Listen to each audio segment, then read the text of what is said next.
¿Cómo andás? ¿Todo bien? Bueno, muchísimas gracias. ¿Cómo te va? Bien, muy bien. No, gracias a ustedes. En la escuela siempre nos gusta poder contar un poco qué hacemos y cómo lo hacemos y si eso sirve para inspirar otros procesos y otras acciones, bienvenido. Buenísimo. Bueno, mi nombre es Marcela Gato, te cuento, yo soy docente de la Universidad de Avellaneda y soy docente de la materia Comunicación, Tecnologías y Participación Comunitaria, que es una materia del plan de estudios de la carrera de Tecnicatura en Intervención Sociocomunitaria de UNDAV, pero que además se suman estudiantes del ciclo de complementación curricular en Comunicación Política. Es decir, esta materia y esta entrevista surge. En realidad esta entrevista surge en el marco de esta materia, de esas dos carreras, digamos. Así que, bueno, Buenísimo.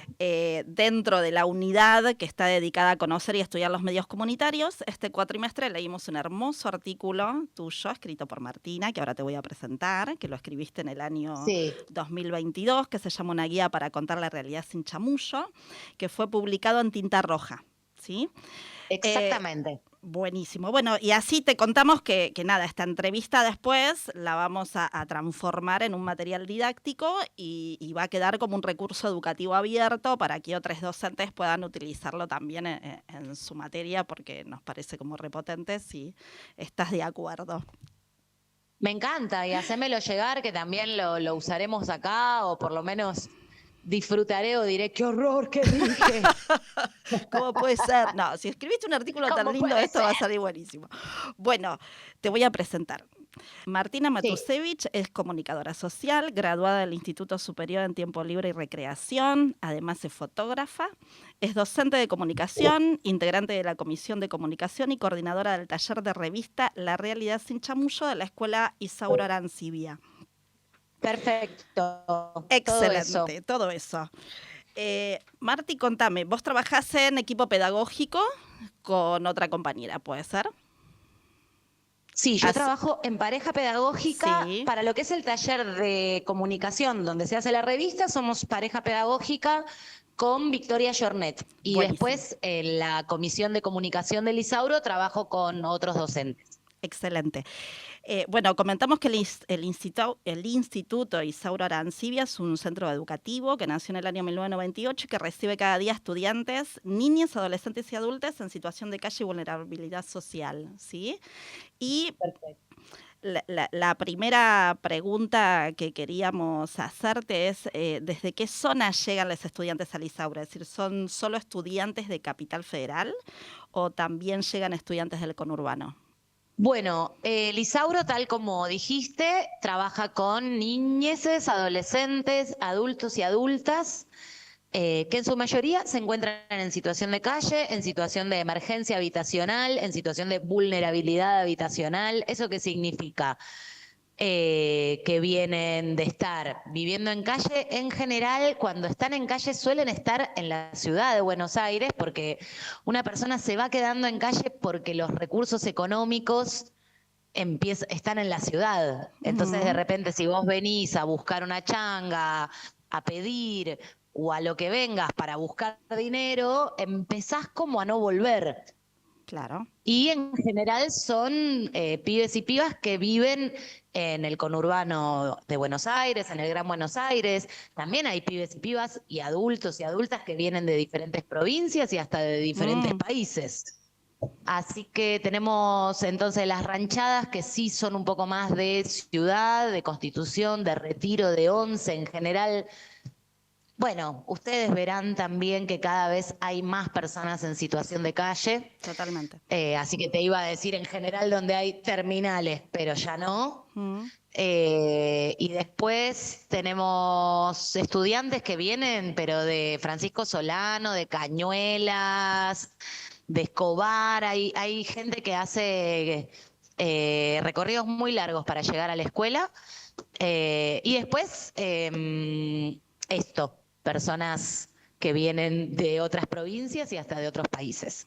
buenísimo. ¿Y cómo sabés que se comunican entre ellos el instituto? Es decir, cómo entre ellas pasa de boca en boca el conocimiento de que existe un instituto donde pueden estudiar con una organización diferente a lo que es una escuela, porque entiendo que esto que, por ejemplo, vos comentás en el artículo, que es una escuela donde mantiene abierta la inscripción todo el año, eso no pasa en otras escuelas.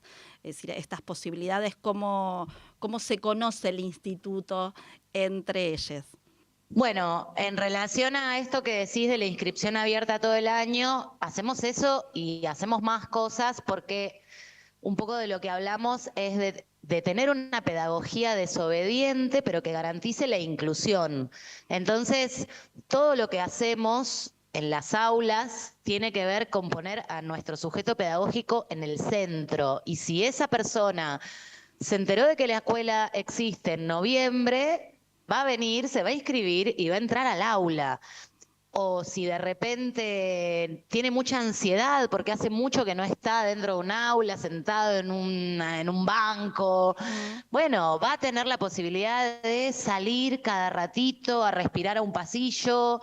O si le cuesta mucho alfabetizarse o no tiene ganas de entrar a un espacio educativo a leer y escribir, porque también, ¿no? Ya de grande no sabes leer y escribir, capaz estás hasta enojado con eso, no es que, ay, estoy deseante, quiero aprender.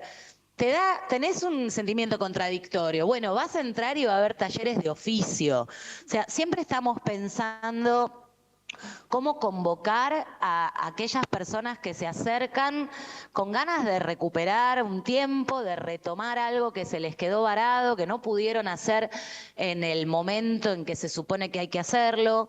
Por eso hablamos de una pedagogía desobediente de las normas, pero garantista del derecho a la educación. Totalmente. Poniendo a las características de esa persona en particular y las cosas por las cuales se quedaría en la escuela y no se iría, ¿verdad? Y por otro lado, sí, hay mucho boca en boca, porque en relación a esto que te digo, los y las estudiantes le dicen a otros que vengan, que acá sí se pueden quedar, que acá sí hay buena onda, que acá, ¿no? Como que este trabajo que venimos haciendo hace más de 20 años tiene esto de que cuando los pibes y las pibas se encuentran con los suyos, les pueden decir, che, venite a esta escuela porque está bueno, básicamente. Totalmente, y ahí que haces referencia que ya tiene 20 años la escuela, dentro del artículo vos mencionás el relato de Susana Reyes, que es la directora del centro, que menciona que en sus inicios, bueno, que este centro en realidad fue fundado para mujeres trabajadoras sexuales, ¿no? de AMAR, y que ellas mismas llevaron la inquietud de ver a chiques en situación de calle que no iban a la escuela. Entonces ahí Susana dice, fuimos a buscarlos, eso dice en el artículo, y eso me llama mucho la atención, si es que, por supuesto, seguramente lo charlaste en algún momento, pero ¿cómo fue ese proceso? ¿Qué significa eso, ir a buscarlos? Es decir, ¿qué significó o de qué manera fue? Porque no, me imagino que es una situación compleja, es decir, ¿qué significa ir a buscarlos a un niño o una niña? Bueno, siguiendo un poco con esto que te cuento de una pedagogía que pone en el centro las necesidades de sus estudiantes, una de sus necesidades también es sentir que hay un otro que se preocupa. Entonces, nosotros hacemos todos los años esta campaña a principio de año de ir a buscar tanto a nuestros y nuestras estudiantes que manejan un tiempo a veces muy alternativo en relación a los calendarios académicos, ir a decirles, che, ya volvimos, estamos, vuelvan, pero también ir a aquellos y aquellas que consideran que la escuela ya es una causa perdida, que se les ha negado ese derecho, que no se lo merecen tampoco, porque en realidad pasa mucho, ¿no? Que la persona que queda excluida del sistema, por algún motivo siente que fue el responsable de su propia exclusión. Por algún motivo, no, ya sabemos que hay un bombardeo informacional, meritócrata, que hace que vos encima no te lo merecías. Total. Entonces, un poco también cuando hacemos estas campañas de ir a buscar pibes y pibes, es para decirles, acá hay una escuela con maestros y maestras que te está esperando. Bien, Y para eso funciona muchísimo la revista también, ¿no? De hecho, nuestra revista es en papel porque entendemos que los y las estudiantes se la llevan a sus ranchadas, se la llevan a sus barrios y se la llevan para decirle a otros y a otras, che, mirá, lee lo que hago acá en la escuela, venite acá a la escuela, conocela, acá tenés, acá salí yo en esta foto, hay como una claro, referencia importante a verse en una publicación en papel. totalmente. Eh, La revista nació en el 2008, ¿no? sí. ¿Cómo surgió la idea o la necesidad y cómo fue ese proceso de decisión para que tenga carácter curricular? Porque esto no es menor, no es un taller optativo la revista. No, la revista es un taller curricular y es el primer taller que tuvo Elisauro Arancibia. Mm, Surge en el 2008 cuando nos acercamos, me acerqué yo con 3 personas más, 3 compañeros y compañeras, que bueno, después se fue disolviendo ese equipo y transformando, pero en el 2008 éramos 4 personas, yo era fotógrafa, otra era diseñadora gráfica, otra era maestra y otro era historiador. Ganas de meternos en algo, en el territorio de la educación, de empezar a hacer algo.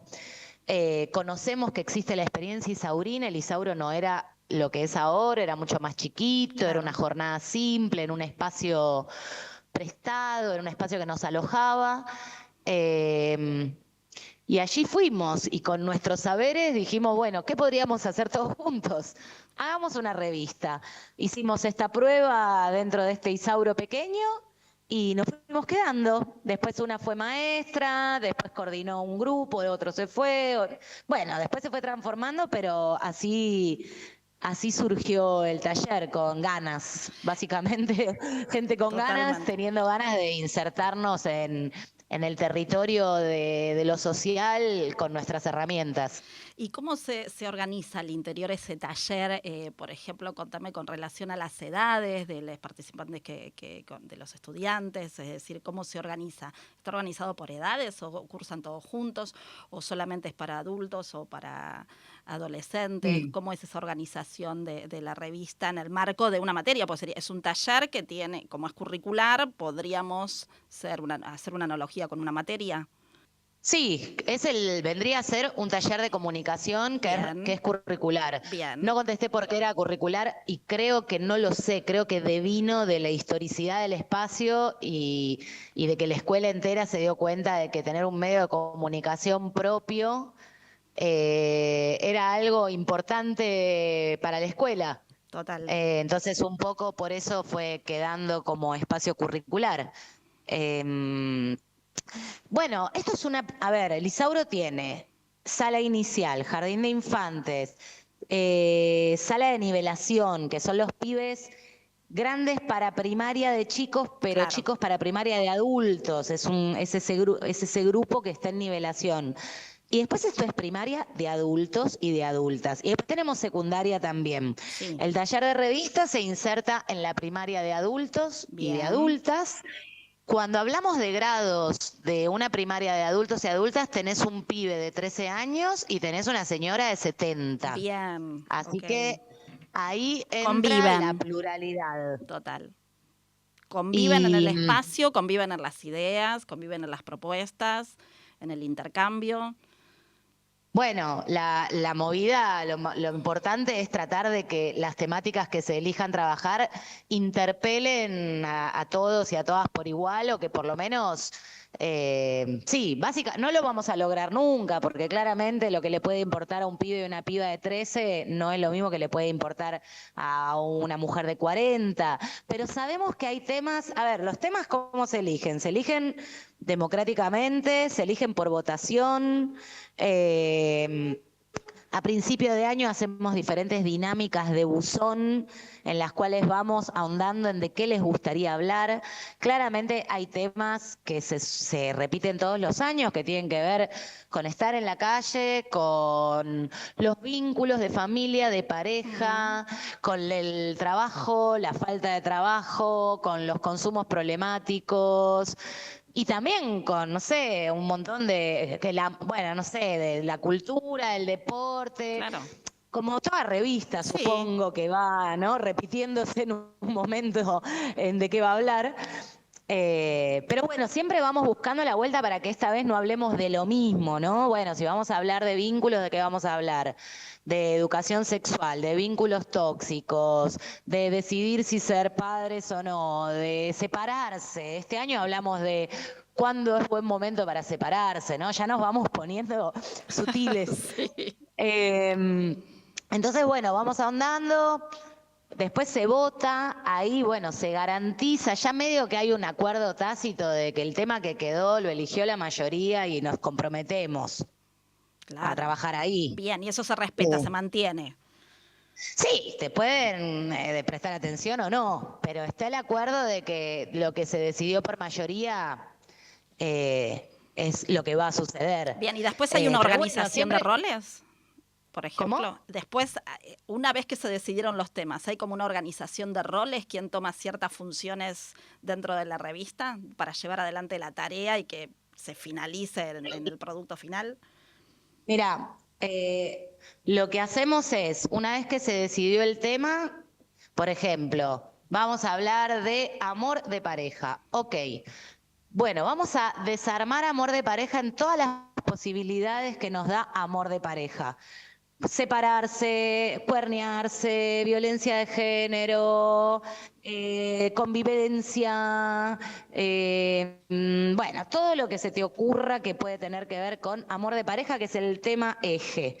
Después nos vamos a quedar con ese tema más pequeño. Sí. En relación a ese tema más pequeño que nuevamente se elige democráticamente, lo vamos a empezar a desarmar en conceptos que traemos, todo lo que esté en el imaginario. Bien. Y después de que llegamos a ese imaginario, nos vamos a confrontar con ese imaginario para sacar de mentira verdad, de lo que es un mito, de lo que es un prejuicio, de lo que nos comimos una peli porque lo escuchamos en la tele y entonces nos pareció. Vamos a seguir desarmándolo, desarmándolo, desarmándolo, hasta llegar a lo que nos parece que es nuestro criterio sobre eso. Bien. A partir de que llegamos un poco como a ese núcleo, vamos a pensar qué género editorial le queda bien. Si eso se va a transformar en un cuento, si eso se va a transformar en una fotonovela, si va a ser un editorial de una nota de opinión.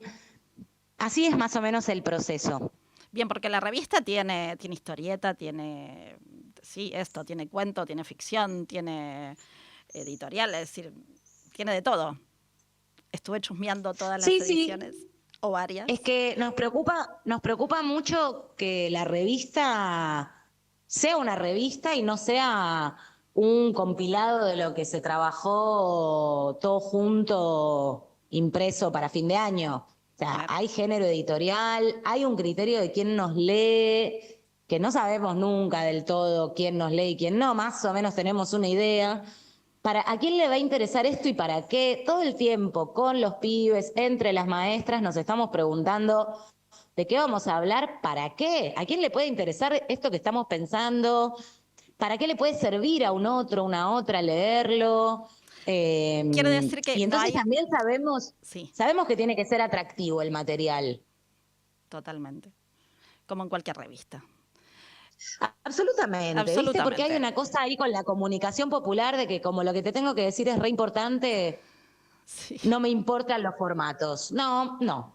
Hay que competir con los formatos que nos plantea el diseño, los medios hegemónicos. Hay que tratar de estar, para mí, más o menos, considero que hay que tratar de estar a la altura de lo que está sucediendo y darle el sello propio, ¿no? Nosotros somos muy fancineros, eso también garantiza que por medio del collage todos diseñan. Hay cosas que son inherentes a nuestra estética porque también son inherentes a nuestra forma de trabajo. Totalmente. Y hay estudiantes que después se quedan, es decir, por ejemplo, entiendo que el taller se aprueba o no se aprueba este taller, es decir, o no.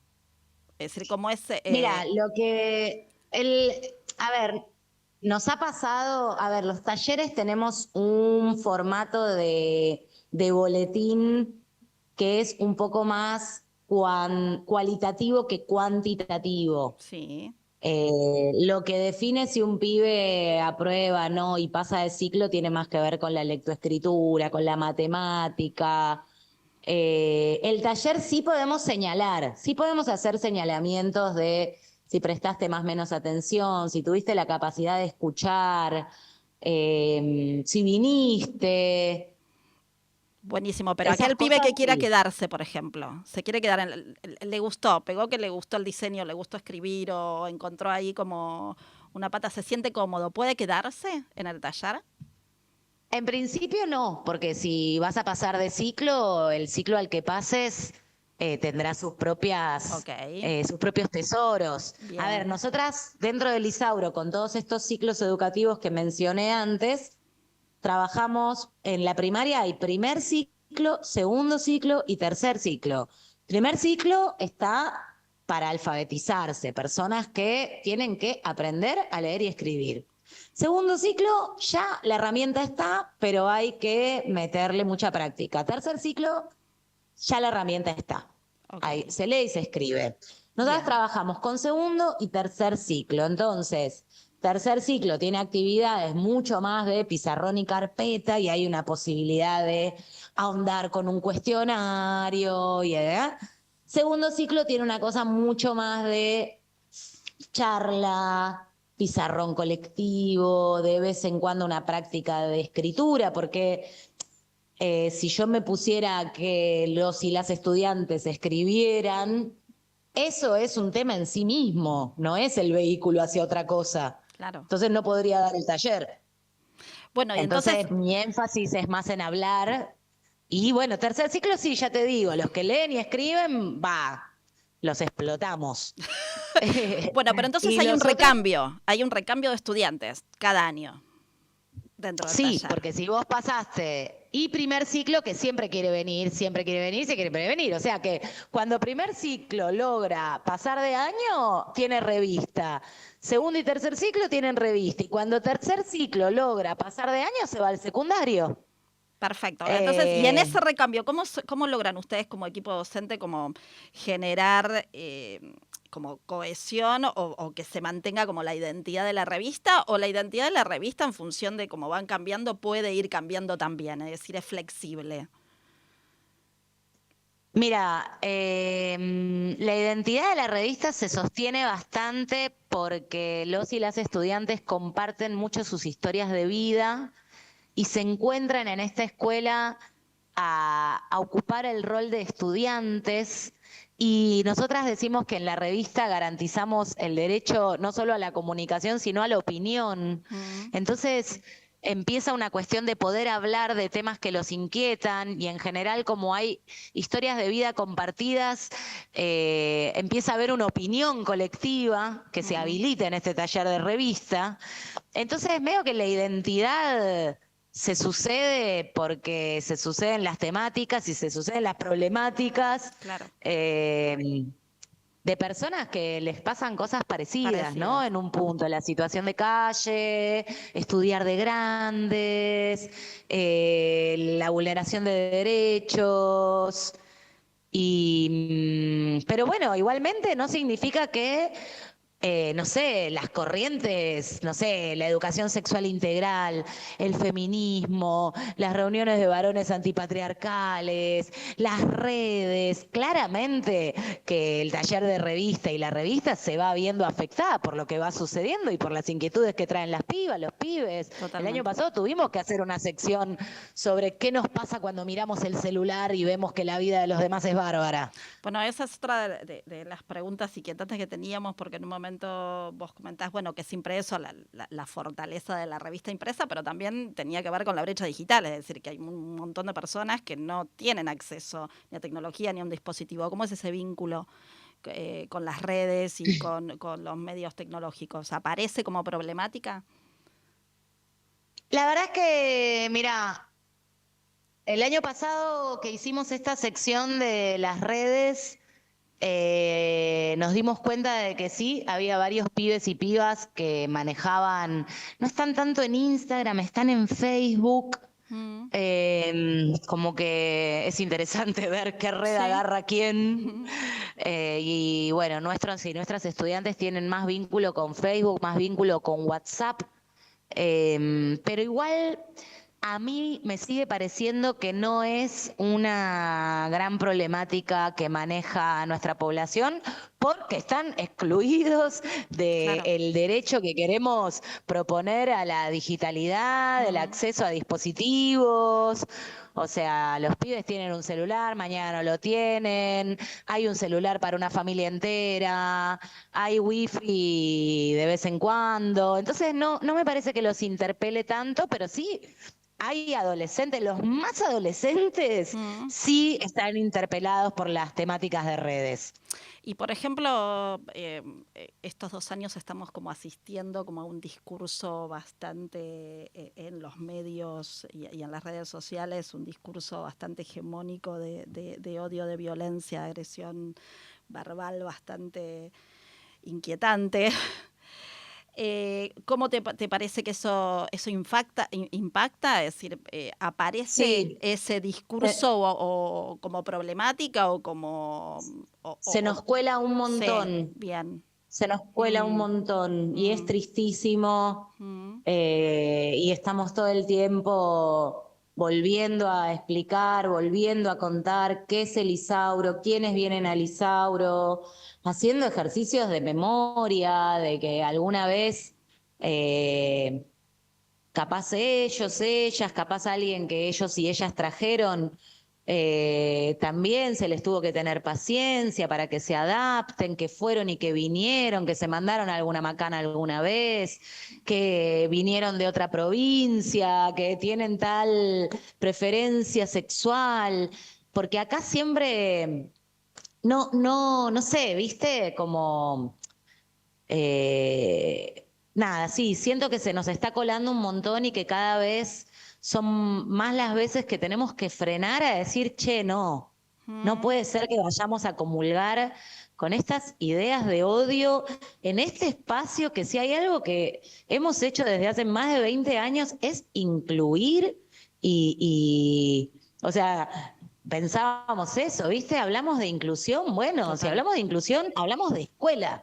Entonces, que en nuestra escuela empecemos con este ladrón, este está loco, este es Sí, puto. aparecen No, los no. estigmas y las ideas discriminatorias al interior y hay como que empezar a desaprender o a desandar esos Y tenemos discursos. que, en este caso, tenemos todo el tiempo que volver al pie, Mm, volver a partir de cómo se origina el Isauro, quiénes fueron sus estudiantes, qué pasaba, qué pasa con las primeras estudiantes de la escuela que eran trabajadoras sexuales, qué pasa con la gente en situación de calle, cuál es la opinión de los medios hegemónicos, de la sociedad, cómo eso te interpela, cómo hemos hecho para desandar ese camino y cómo vamos a caer ahora mm, en que este está loco y el otro es puto. mm. Es como, no, viste, no. Está bien, hay que darle lugar, pero vemos cuánto lugar. A veces es para enojarse y ya. Total. Es para el límite. Mira, esto no. ¿Viste? Este es Corta el la límite. bocha, Corta la porque la bocha. verdad, esto no. Esto no. Podemos, discutamos, El límite pero es bueno, este. no, igualmente nada, viste, acá los pibes y las pibas se encuentran y hay como una cuestión que tiene mucho lo popular, ¿no? La Mm. situación Comunidad. sí, o sea, nadie se va a quedar sin comer, no va a haber un niño que esté llorando en un pasillo y no haya un adulto cual fuera el adulto para ver de quién es ese niño. Hay algo acá de una red que se genera de solidaridad que transmitimos desde la escuela y que traen los propios y las propias estudiantes, porque la situación de calle, si bien es muy feroz, también es una situación que les enseña y que nos enseña lo que es la solidaridad, lo que es, viste, tenerse. Totalmente. Nosotros decimos que nosotros aprendemos muchísimo de nuestros y nuestras estudiantes y de sus códigos. También decimos que los códigos a veces hay que dejarlos en la puerta para convertirlos en reglas, para Mm. convertirlos en normas, pero no nunca olvidarnos que un poco a veces se parecen los códigos, las reglas y las normas. Totalmente. Y esto, quería volver un poquito al tema de la revista y esto que decías que se arman redes. ¿Tienen vínculos con otros medios comunitarios? O en estos años, en algún momento hicieron algún vínculo con otros medios o con otras instituciones. Desde el Isauro tenemos vínculo con muchísimos medios comunitarios. Sí. Eh, Y desde la no sé. revista, Y en términos de vínculos de aprendizajes mutuos, digamos, de compartir conocimientos del hacer un medio comunitario, porque acá es bastante complejo la idea de que es un medio comunitario inserto en un espacio de enseñanza y aprendizaje, en una institución educativa. Entonces ahí juegan como... Hemos hablado a lo largo de la historia de la revista, nos hemos vinculado con algunos otros medios comunitarios, no sé, La Garganta Poderosa, cuando las chicas de la organización Yo No Fui hacían una revista, con las chicas de No Tan Distintes que también hacían una revista, medio que más para intercambiar figuritas que para construir criterios juntos y juntas, porque es verdad que esta revista es una rara avis porque se produce dentro de aulas de escuela, claro, y es una por año, porque nos demanda todo el año en horarios de 40 minutos llegar a tener una revista. Totalmente. Y la impresión de la revista, que es ahí lo que había leído, no sé si sigue siendo, pues este ya es un artículo viejito, en ese momento se imprimían alrededor de 1000 ejemplares. Actualmente, ¿cómo se puede llevar adelante eso? ¿Tienen que conseguir financiamiento? ¿Lo tienen? ¿Cómo No, se lleva cada adelante? año es un misterio, un desafío por vivir.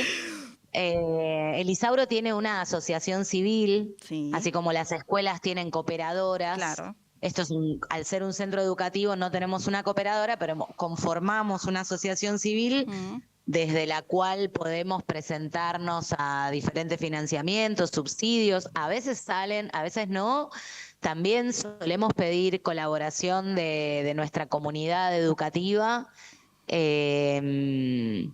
Y así cada año lo vamos solventando, pero con mucho esfuerzo. Totalmente. Por eso también son 1000 y no son más de repente.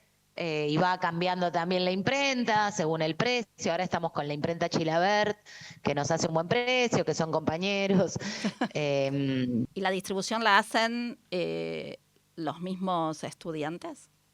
Y la distribución también es complejo. ¿Por qué acá se enrarece todo? Porque cuando empezamos a hablar de objeto para vender y plata con personas que tienen muchas necesidades económicas, todo se pone difícil en términos de, primero, de que tenés que darle paso a la economía social solidaria, que es una escuela en sí misma, Sí. con un montón no sé, de formas de trabajar, ¿no? Sí. Para lo que es el trabajo colectivo, lo que es la plata, lo que es el circuito. Sí, tiene una organización en sí misma compleja. Es una organización en sí misma, súper compleja. No hemos logrado nunca como ampliar nuestro equipo. Nosotras producimos la revista en las aulas. Si yo produjera la revista en el aula y además me ocupara de la comercialización junto con los y las estudiantes, yo tendría que trabajar acá todos los días y eso es algo que no sucede. En general, los profesores de talleres tenemos determinada cantidad horaria para determinada actividad.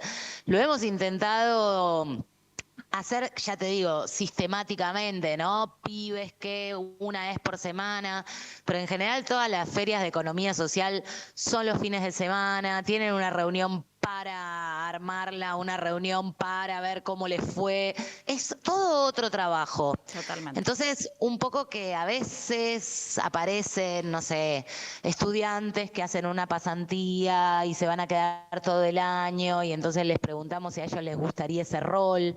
Porque básicamente lo que falta muchas veces para hacer esa actividad es acompañamiento. Personas que... Claro. Que están que dispuestas estén ahí. claro, que dispongan de tiempo, fundamentalmente.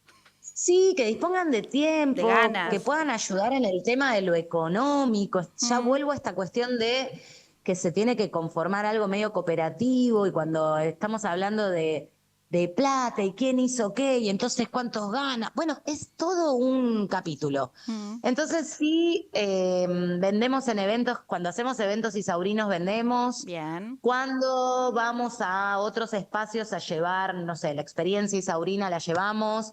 Cuando vienen estudiantes de profesorados a charlas institucionales, la vendemos. bien. Siempre va buscando su manera, pero bueno, lamentablemente no logramos nunca como darle la sistematicidad de venta, cual si te dijera la garganta poderosa. No, total. Pero ellos tienen otra estructura y otra organización, básicamente. Acá es eso, nos faltaría o gente paga o gente militante, pero sí un acompañamiento para lo que tiene que ver con lo laboral. Claro, y en forma digital se distribuye, circula de manera digital. En forma digital, Elisaura hace unos años hizo una Mm, biblioteca virtual de las pedagogías desobedientes. Ahí están todas las revistas subidas. Por otro lado, cuando sale la revista a fin de año, la publicamos con el link. O sea, la realidad es que venderla es para reimprimirla, pero la revista está siempre a disposición porque nos parece más interesante que la lean que la tengan que comprar para leerla. Pero totalmente. entendemos que también la queremos imprimir, no tanto por nosotros y nosotras, si bien somos unos fetichistas del objeto papel, porque nuestra población, la comunidad con la que trabajamos, la necesita en papel. Claro. Y por último, así no te robo más tiempo, acá hay una pregunta de uno de los estudiantes que tenía como esta cosa de la pandemia dando vueltas y qué había pasado en el Irsauro Arancibia en la pandemia y también en particular con la revista y qué pasó como con la vuelta a la presencialidad, es decir, se advirtieron en el marco del taller como preocupaciones o temáticas emergentes que surgieron fruto de estar, del confinamiento, digamos, de estar encerrados.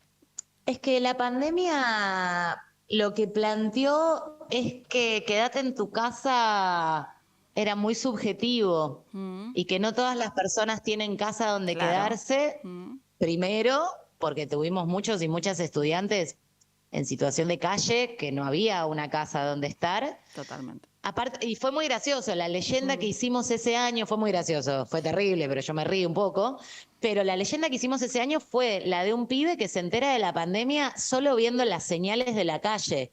Empieza a ver barbijos, claro.